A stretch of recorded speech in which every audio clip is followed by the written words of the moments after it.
I know they will still live on and on. But how do you thank someone who has taken you from crayons to perfume? It isn't easy, but I'll try. If you wanted the sky, I would ride across the sky in letters that would soar 1,000 feet high to serve with love.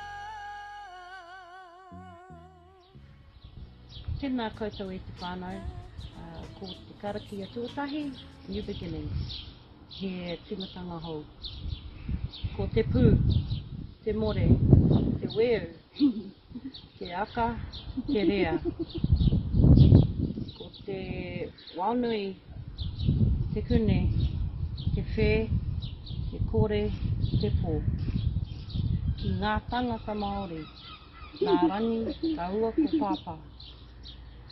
Ko tēnei te timatanga o te ao. Ko tēnei te timatanga o te ao. He wāta ki maki. Ko te pū, te more, te weu, te aka, te rea.